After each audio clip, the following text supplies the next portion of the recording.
In this lesson of Module 3, we will cover how to get better quality sleep with small, easy changes, and we will finish with the reality of focusing on the wrong thing.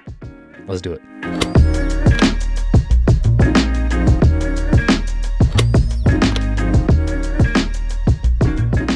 Here we go, next lesson in Module 3. This one is all about getting better sleep, and I want to emphasize better rather than the best, and I'll clarify that at the end of this lesson.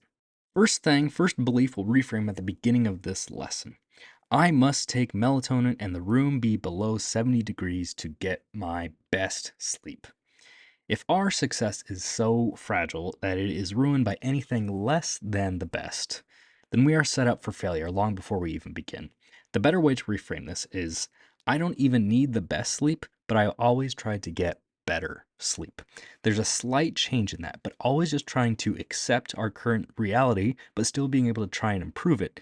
That is where our transformation will happen. Rather than just trying to get the best thing possible, if we just accept where we are and try to get better and live with that reality, we will improve over time. So what is the reality of sleep? Here's why it's important to just focus on getting better sleep. We have to sleep every night. And if it's something we do every day, we are bound to have an average bell curve distribution of the nights of sleep that we do get. We are naturally going to have above average nights of sleep and below average nights of sleep. But what if our average wasn't right at 50%? So at this time right here, if this was just an average person and they didn't actually try to improve their sleep, they're going to have some really bad, poor quality nights of sleep in which you would give that a below 50% grade or sleep quality. And you would have just the same amount of nights being above 50%. But their average is going to be 50% sleep quality. What if we tried to shift this and make sure that our average was 75%? Here's what that same graph would look like, but instead of having that lower average, instead of just trying to always focus on that 100%, what if we raised our bottom end, in which now our average is 75% and everything above it is bonus, but below it, these below average days, they're still pretty much going to be majority above 50%. And so we have now raised our bottom end, we have raised our average higher, and yet we'll still celebrate the days in which we get above average. But now we are being consistently better and we are consistently improving our sleep. With sleep, since it is something we do every day, right? If we never try to improve our lower end, if we never try to improve our average, we're always going to be short-sighted and shortcoming by our lowest sleep quality day. And so we won't have as much benefit if we focus on just the top end and the 100% nights of sleep. But if we try to focus on the bottom end and we make sure our lowest night of sleep is never below, say, a 65-75% a night of sleep, we will consistently ride higher and we will consistently feel better every day with everything we do in life. So with that initial dysfunctional belief, we need to touch on getting rid of that superstition. Anything you have with sleep, we need to get rid of I have to's, I must have something, I should do something. We need to get rid of all these things in order to have good sleep. In reality, we need to become the type of person that can sleep anywhere, and we can appreciate any sleep opportunity we get, and we can make the most of each one we have. But we don't rely on having these certain external factors that then limit and then prop us up for success. When we don't need any of that, but we can still be consistently good, that is where a lot of our success will come. And as you start to focus on improving your sleep and becoming more aware around the quality of your sleep, you still need to get back in touch with reality and remind yourself that you have achieved everything in your life up to this point without having any sort of I must haves or I needs with your sleep. You can still live, be successful without having these super optimal conditions for your sleep. But we are focusing on getting better sleep and how we can actually do that. The number one way I like to view my sleep is to gamify it, turn it into a game. How can I win each night of sleep and still continue to play every day after that? And the way I turn sleep into a game is by using a sleep tracker, which then after you use it over time, it'll give you a quality or a grade for that night of sleep. But the important thing to think is that with sleep, it's not about winning one night of sleep. We don't say, oh, I won sleep.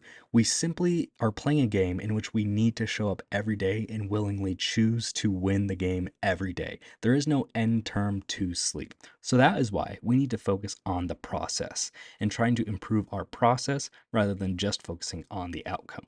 The outcome is kind of what makes it fun and kind of keeps us in touch with reality and holds us accountable, but we need to focus on the process.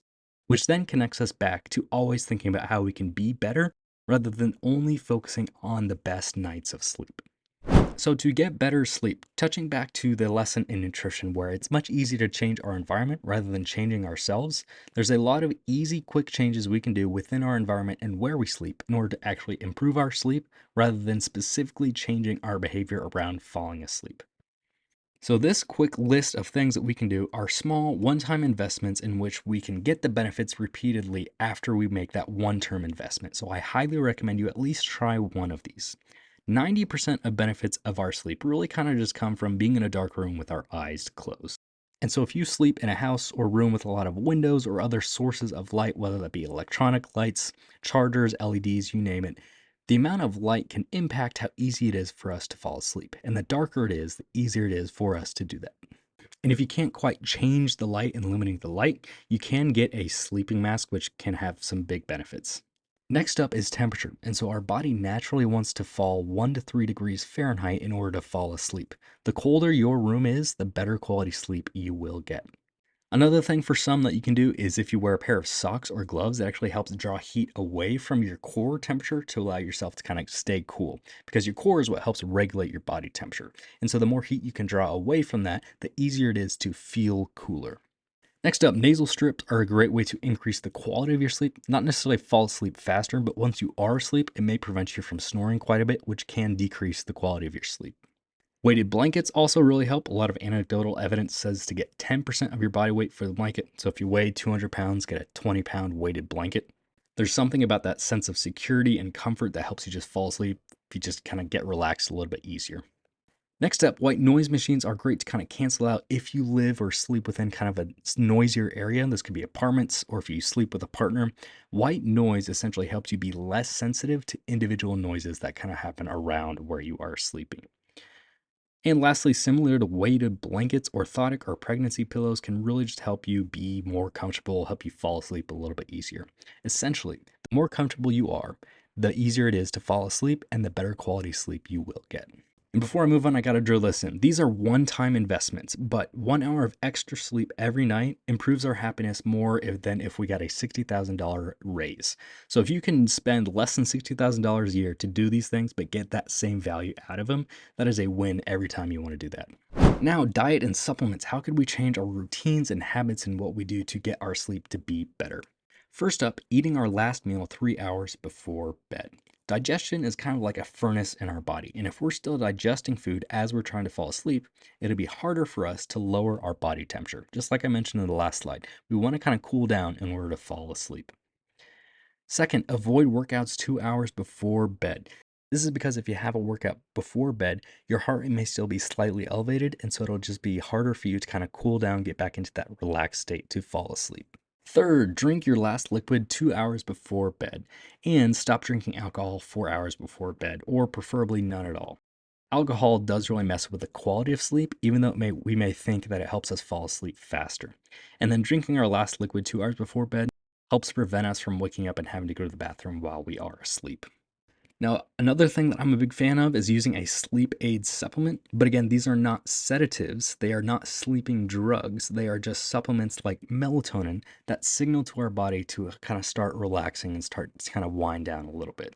Melatonin is like a firing gun in a race. It doesn't participate in the race of sleep, but it helps signal that the race is starting. And lastly, no caffeine 8 hours before bed. I also recommend that the less that you can use is best. I particularly like to follow around 300 milligrams per day or less, which is usually going to be around 2 to 3 cups of coffee or around, say, 1 cup of coffee and 1 scoop of pre workout.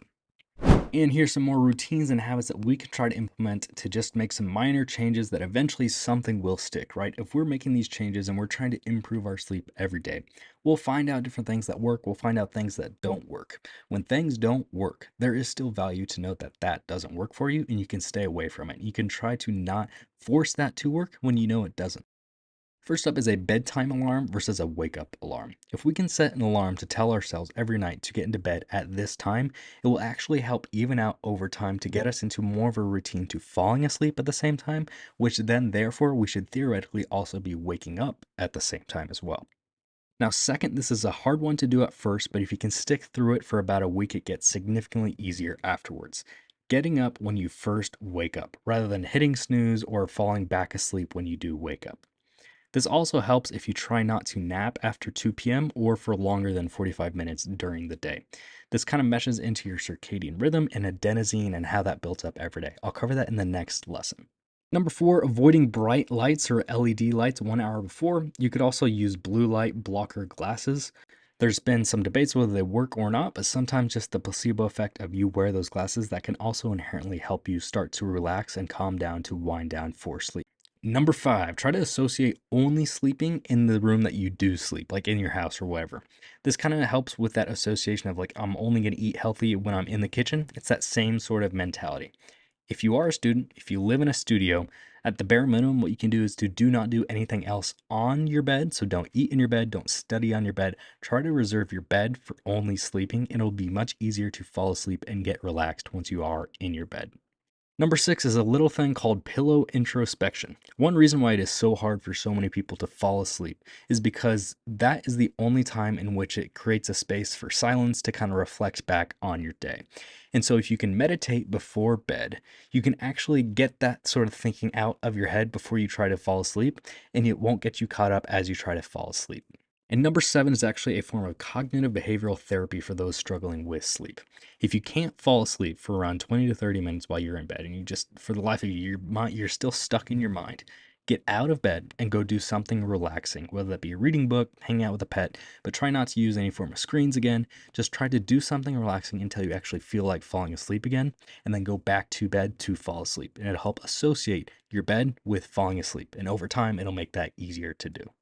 And so, two last things to help kind of regulate your temperature. If you take a warm shower or bath before bed, it'll actually make you feel warmer, which then it tells your body to start cooling down even more. So, that's why warm showers help before bed. And number 2 is journaling or doing sort of a brain dump. It's kind of like meditating before bed. It just helps you get out of your head and get thoughts in your head, get them out of your head. So that way you can wind down and actually get back into your body and fall asleep. And lastly, I do want to say, no one is perfect. I still use my phone in bed and I watch YouTube every night as I kind of fall asleep and wind down a little bit. So you don't need to do every single thing on this list, but the more you can do, and just simply the more you are conscious of trying to improve your sleep, the over time, the better you will feel, the better sleep you will get. Now, the reality of sleep, you will get bad sleep. It's going to happen, and that's okay. You don't need to get great sleep every night, but we need to try and focus on being consistently better and having a consistently better average of sleep. You can still choose to be the person that prioritizes sleep every day, even if you got a bad night of sleep that last night. The number one takeaway, if you start tracking your sleep, do not focus on the 100%ers. Do not focus on the perfect nights of sleep. What you should focus on is raising your lower end. Can you try to have nothing below a 75% this week? That is how you get consistently good with your sleep, and that success, that progress will compound over time and spill out into every aspect of your life, and you will feel so much better for it. That is the end of this lesson on sleep, and I want you to have 2 key takeaways. Number 1 being, if you can make a one-time financial investment, but then get benefits every day after you make that investment, please do so. These are small, low-hanging fruit that we can make small changes to get immediate benefits from. Number 2, be the person that focuses on trying to get better sleep every night, rather than trying to just focus on getting the best sleep. And realize, when you don't get the best sleep on certain nights, that's okay. You can still choose to be that person that prioritizes sleep every night. I'll catch you in the next lesson where we're talking about your circadian rhythm.